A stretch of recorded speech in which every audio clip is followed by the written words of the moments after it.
Police కమిషనర్గా నాకు పరిచయస్తుడు KR Nagaraju గారు, నా మిత్రుడు రాజేందర్ రెడ్డి గారు, ప్రభుత్వ విప్ రామచంద్ర నాయక్ గారు, మురళీ నాయక్ గారు, నాకు ఆప్తుడు గండ్ర సత్యనారాయణ గారు, యువ శాసనసభ్యురాలు మీ అందరి మన్నలు పొందుతున్న యశస్విని రెడ్డి గారు, కొండ మురళి అన్న గారు, నా మిత్రులు చైర్మన్ జంగా రాఘవరెడ్డి గారు, మరో మిత్రుడు వెంకటరామరెడ్డి గారు, గౌరవనీయురాలు ఝాన్సీ రెడ్డి గారు, నా ఆప్తులు వరదరాజేశ్వరరావు గారు, ఈ జిల్లా ఉపాధ్యక్షులు సత్యనారాయణ గారు, ప్రధాన కార్యదర్శి శ్రీనుబాబు గారు, బొద్దిరెడ్డి ప్రభాకర్ రెడ్డి గారు, మిత్రులారా, స్నేహితులారా, పాత్రికేయులారా, ఎలక్ట్రానిక్ ప్రింట్ మీడియా, ఎందుకు ఈ పాదయాత్ర? ఎవరి కోసం ఈ పాదయాత్ర? మీకోసం, జనం కోసం, జనహితం కోసం. రేవంత్ రెడ్డి గారు ముఖ్యమంత్రిగా, రేవంత్ రెడ్డి గారు ఆనాడు పిసిసి అధ్యక్షుడిగా, నేను వర్కింగ్ ప్రెసిడెంట్గా ఇక్కడికన్నా కొద్ది ముందు మీటింగ్ చేశాం. కరెక్ట్ 3 నెలలు ఎన్నికలకు ముందు. ఆ రోజు చెప్పాను, నేను ఇక్కడ ఉన్న శాసనసభ్యుని పారదోలుతాం, ఈ సీటు కైవసం చేసుకుంటామనే మాట చెప్పాను. గొప్ప నాయకుడు చెప్పుకునే ఎర్రబెల్లి దయాకర్ రావును ఓడగొడతామని చెప్పా. ఇద్దరిని ఓడించాం. వరంగల్ జిల్లా రాజకీయాలకు అడ్డా. కాళోజీ నారాయణరావు, జయశంకర్ గారు, ఎందరో మంది మేధావులు, ఎందరో మంది రాజనీతిజ్ఞులు, పివి నరసింహారావు లాంటి ఆశ్రమించినటువంటి జిల్లా వరంగల్ జిల్లా. తుదకి మేటి నక్సలైట్లు కూడా వరంగల్ జిల్లా నుంచే వచ్చారని చెప్తూనే ఉన్నాను. వరంగల్ జిల్లా గడ్డకి ఆ పౌరుషం ఉన్న మాట వాస్తవం. మిత్రులారా, ఇవాళ రేవంత్ రెడ్డి గారు ముఖ్యమంత్రిగా 20 నెలల సమయంలో మీకిచ్చిన కార్యక్రమాలు, మీకిచ్చిన సంక్షేమం వల్ల మీరు తృప్తిగా ఉన్నారు, సంతృప్తిగా ఉన్నారనే మాట నాతో మీరు పాదయాత్ర చేస్తున్నప్పుడు మీ ముఖాల్లో చూసిన ఆనందం వల్ల తెలుస్తా ఉంది. ఆనాడు ఇచ్చిన ఉచిత బస్సు కావచ్చు, రైతు భరోసా కావచ్చు, రైతు రుణమాఫీ కావచ్చు, మొన్న ఇచ్చిన సన్న బియ్యం ఎవరు కూడా కలలు ఊహించుకోలే. పేద ప్రజలు సన్న బియ్యం తింటామనే మాట ఎవరు ఊహించుకోలే. రేవంత్ రెడ్డి గారు, ఉత్తమ్ కుమార్ రెడ్డి గారు ప్రసాదం మీకు పెట్టినారు. ఇందిరమ్మ ఇల్లు నేను చొప్పదంలో ఒక గృహాన్ని ప్రవేశం చేసి ప్రారంభం చేస్తే భాగ్యలక్ష్మి అనే మహిళ కళ్ళలో ఆనందం చూస్తే పేదవాడికి జీవిత కళకు ఇల్లు, అలాంటి ఇళ్ళని ఇవాళ కాంగ్రెస్ ప్రభుత్వం రాష్ట్రంలో ఇస్తా ఉంది. రేషన్ కార్డులు 10 సంవత్సరాలు మురిపించినాడు కేసీఆర్, ఒక్క రేషన్ కార్డు ఇవ్వలే. ఇలా రేవంత్ రెడ్డి గారి ప్రభుత్వం ఇస్తా ఉంది. ఇవన్నీ అందుతున్న తీరు తెలుసుకోవడానికే మీ వద్దకు వస్తా ఉన్నాం. మీరు సంతోషం వ్యక్తం చేస్తా ఉన్నారు, సంతృప్తిగా మేము కూడా పాదయాత్ర చేస్తా ఉన్నాం. పాదయాత్రతో కాంగ్రెస్ కి ఎనలేని బంధం ఉంది. గాంధీ మహాత్మ నుంచి మన రాహుల్ గాంధీ వరకు ఈ దేశంలో స్వాతంత్ర పూర్వం, స్వాతంత్రం తర్వాత పాదయాత్ర ఎన్నో చరిత్రాత్మక మలుపులు తిప్పినటువంటి సంఘటనలు ఈ దేశంలో జరిగాయి. ఎన్నికల ముందు రేవంత్ రెడ్డి పాదయాత్ర, భట్టి గారి పాదయాత్ర కూడా మీలో మార్పు తేవడానికి దోహదపడినటువంటి మాట వాస్తవం. మిత్రులారా, నేను రాజకీయాలు మాట్లాడటానికే వచ్చాను ఇవాళ. 10 ఏళ్ళు మనకు మోసం చేశాడా కేసీఆర్? లేదా? అడుగడుగున మోసం చేశాడు కదా, అందుకే ఇంటికి పోయినాడు, ఫామ్ హౌస్ లో కూర్చున్నాడు. ఇవాళ దోచుకున్న సొమ్ము బయటకు తీయమంటే సుప్రీంకోర్టుకి వెళ్ళి రక్షించమని వేడుకుంటా ఉన్నాడు. కాళేశ్వరంలో 1,20,000 కోట్లు పెట్టి గోదావరి నదిలో పోసి మన డబ్బులు వృధా చేసినటువంటి సందర్భం నిజమా కాదా? అందుకే బోన్లో నిలబెడితే రేవంత్ రెడ్డి గారి ప్రభుత్వం సుప్రీంకోర్టుని ఆశ్రయించినటువంటి సందర్భం. మిత్రులారా, టీఆర్ఎస్ పని అయిపోయింది. రాష్ట్రంలో అన్నా చెల్లెల మధ్య ఆస్తి తగాదా నడుస్తూ ఉంది. అది ఇప్పుడప్పుడే తెగదు, మళ్ళా ఎన్నికల నాటి కూడా తెగదు. తెగది కాబట్టి వారు రాజకీయంగా ఉండరు కాక ఉండరు అనే మాట చెప్తా ఉన్నాను.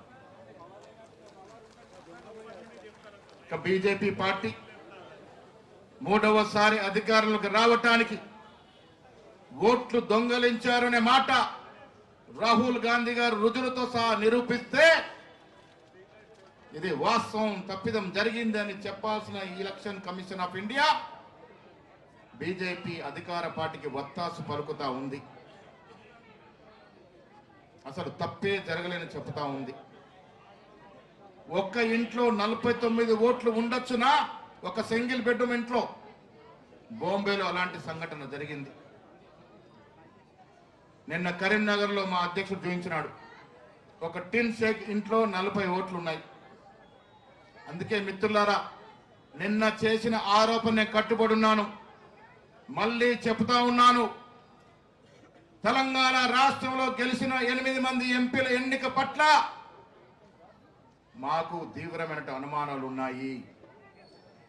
ఇక్కడ కూడా ఈ 8 మంది ఎంపీలు ఓట్లు దొంగలించే గెలిచారని కుండలు బద్దలు కొట్టి చెప్తా ఉన్నాను నేను.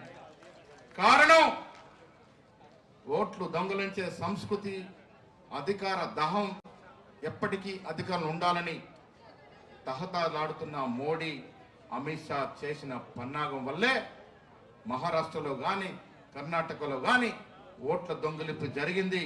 మహారాష్ట్ర అసెంబ్లీ ఎన్నికల్లో మేము ఓడిపోతాం ఎట్లా? 6 నెలల ముందు జరిగిన ఎన్నికల్లో పార్లమెంట్ సీట్లను మేము గెలుస్తాం ఎట్లా? ఆ మధ్య 6 నెలల్లో 1 కోటి ఓట్లు జమ అవుతాయి ఎట్లా? ఇది ఎలక్షన్ కమిషన్ చెప్పాల్సిన బాధ్యత కాదా మిత్రులారా? నేను నిన్న ఆరోపణ చేస్తే మా అరుణకు ఒక దిక్కు, మా తమ్ముడు అరవింద్ ఒక దిక్కు, ఈటెల రాజేందర్ ఒక దిక్కు మాట్లాడుతూ ఉన్నారు. మీ ప్రభుత్వం ఉంది కదా, ఎంక్వైరీ చేయొచ్చు కదా అంటున్నారు. ఎలక్షన్ కమిషన్ ఆఫ్ ఇండియా స్వయం ప్రతిపత్తి గల సంస్థ, ఏ ప్రభుత్వ ఆధీనంలో ఉండకూడదు. కానీ దురదృష్టవశాత్తు, దౌర్భాగ్యం, ఇవాళ ఎలక్షన్ కమిషన్ ఆఫ్ ఇండియా కూడా అధికార పార్టీ బీజేపీకి వత్తాసు పలుకుతున్నట్టు సందర్భం. ప్రజాస్వామ్యానికి విఘాతం ఇది. 8 మంది ఎంపీలు భుజాలు తడుపుకుంటా ఉన్నారు. ఇవాళ గెలిచిన తీరు పట్ల అనుమానాలు ఉన్నాయని మళ్ళీ చెప్తా ఉన్నాను. మా నిజామాబాద్ పట్టణంలో మహారాష్ట్రకు సంబంధించినటువంటి ఎంతో మందికి ఓట్లు నిజామాబాద్ పట్టణంలో ఉన్నాయి. వాళ్ళు మహారాష్ట్రలో ఓటేస్తారు, నిజామాబాద్ లో ఓటేస్తారు. ఒక పౌరుడికి 2 ఓట్లు ఉండొచ్చునా?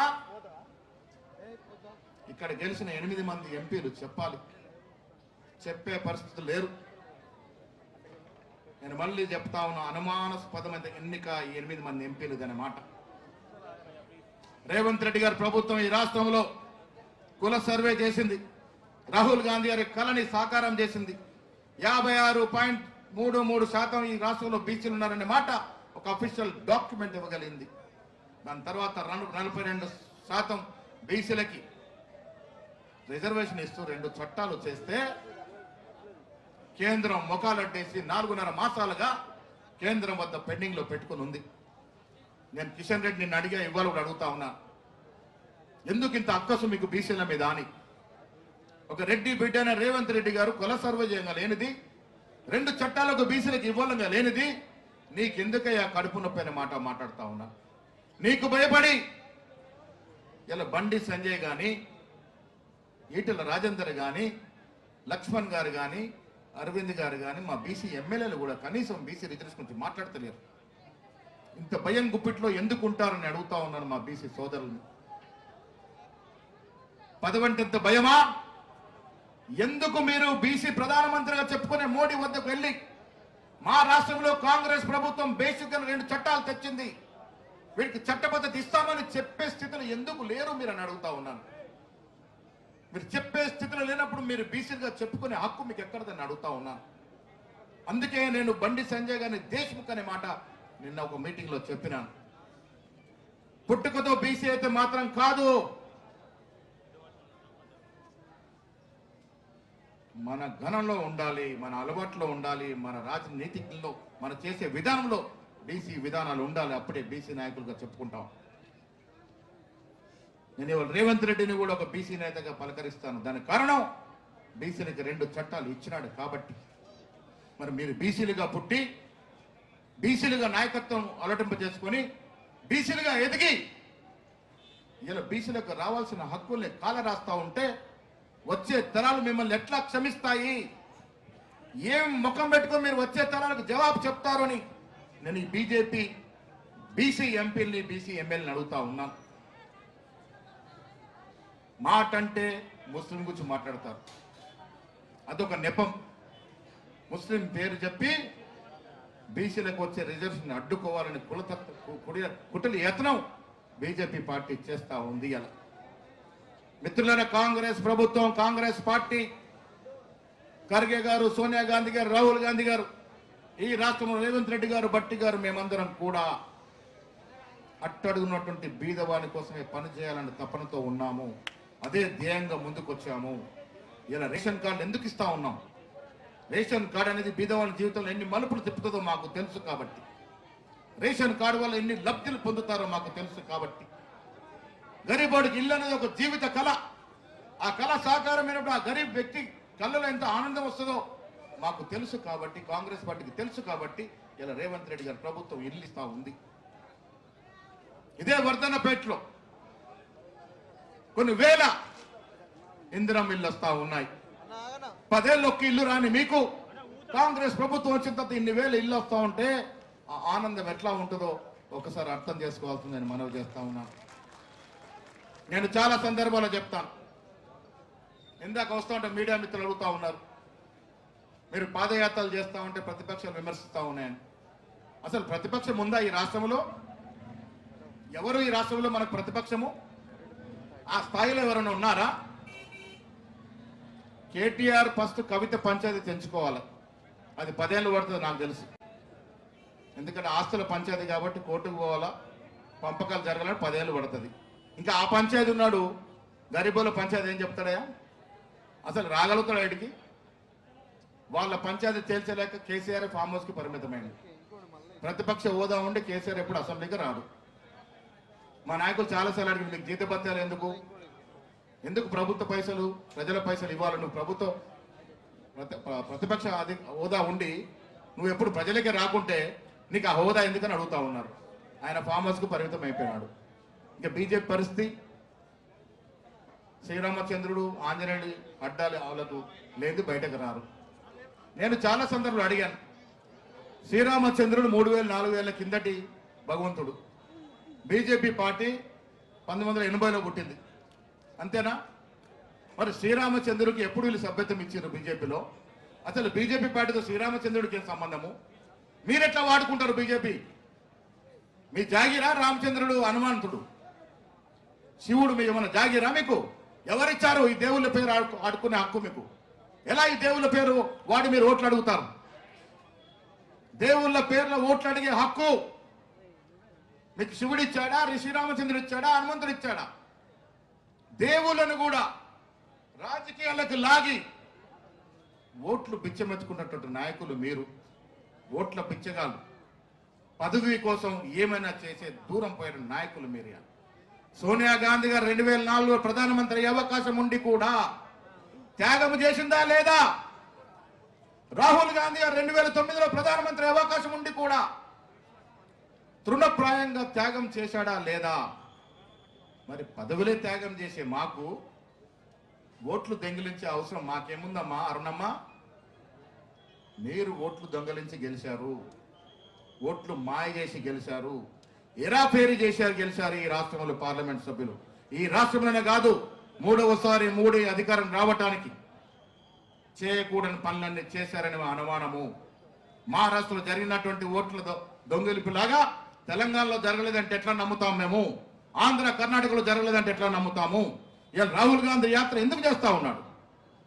రుజువులతో సహా ఎలక్షన్ కమిషన్కి ఇస్తే ఇది కరెక్టే, బీజేపీ ప్రభుత్వం తప్పు చేసింది చెప్పాల్సింది పోయి తిరగబడి రాహుల్ గాంధీ మీద విమర్శలు చేస్తా ఉన్నారు. వెబ్సైట్ నుంచి తీసేస్తా ఉన్నారు. డిజిటల్ షీట్ ఇవ్వమంటే ఇచ్చే పరిస్థితి లేరు. సీసీ కెమెరాలు నమాజాన్ని రికార్డ్ లిమిట్ ఇచ్చే పరిస్థితి లేరు. Election commission of India corrupt అయిపోయినప్పుడు ప్రజాస్వామ్యం మీద నమ్మకం ఎలా ఉంటుంది మిత్రులారా? అందుకే రాహుల్ గాంధీ గారు యాత్ర చేస్తా ఉన్నారు. బీహార్లో యాత్ర చూడండి మీరు టీవీలో. లక్షల మంది రాహుల్ గాంధీతో నడుస్తూ ఉన్నారు. కారణం ఏమిటి మిత్రులారా?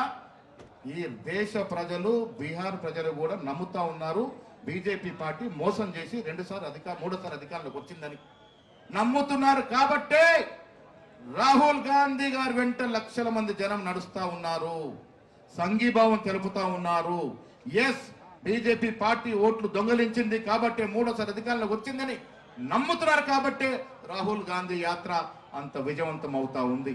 రాహుల్ గాంధీ యాత్ర ఎలా ప్రజల్ని మేలుకొల్పడానికి, వాస్తవాన్ని తెలవడానికి, తద్వారా ప్రజలే ఈ ప్రజాస్వామ్యాన్ని రక్షించే విధంగా చెప్పడానికి రాహుల్ గాంధీ యాత్ర చేస్తా ఉన్నారు. మేము కూడా రేపు యాత్రకు పోతా ఉన్నాము, ముఖ్యమంత్రితో సహా మేమందరం పోతా ఉన్నాం. మిత్రులారా, వర్ధన్నపేట సాక్షిగా చెప్తా ఉన్నా, ఈ రాష్ట్రంలో కాంగ్రెస్ పార్టీకి ప్రతిపక్షం లేదు. రేవంత్ రెడ్డి గారి నేతృత్వంలో, భట్టి గారి సహకారంతో మేమందరం కూడా మళ్ళీ వచ్చే ఎన్నికల నాడు 100కు పైగా సీట్లు గెలుస్తాము.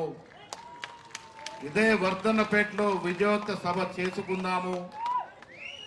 ప్రజలకు రావాల్సిన సంక్షేమం, ప్రజలకు రావాల్సిన అభివృద్ధి ఎక్కడ కూడా జారవిడ్చకుండా అందిస్తాము.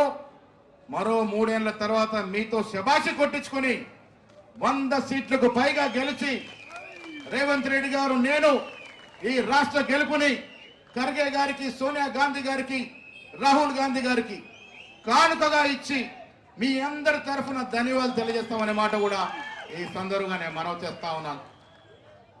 ఇది పీపుల్స్ గవర్నమెంట్. తెలంగాణలో ప్రజల ప్రభుత్వం నడుస్తూ ఉంది.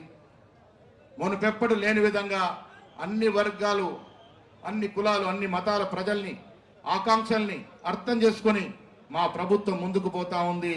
రేవంత్ రెడ్డి గారు, మేము, మాతో పాటు మీనాక్షి మేడం గారి గురించి ఒక 2 మాటలు చెప్పాలి. గాంధీ మహాత్ముని మునిమెన్మరాల్లాగా అంత సాదా సీదగా నిజమైన గాంధీవాది ఇలా మనకు రాష్ట్ర ఇన్ఛార్జిగా ఉంది.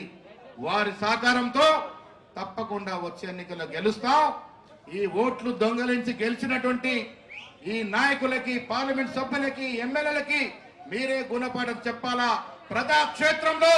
ప్రజాక్షేత్రంలో వారు తొండి చేసి గెలిచిండొచ్చు, కానీ మళ్ళీ వచ్చే ఎన్నికల నాటికి ప్రజాక్షేత్రంలో నిజమైన ప్రజల తీర్పు ఇవ్వాల్సిందిగా కోరుతూ మీ నుంచి సెలవు తీసుకుంటా ఉన్నాను.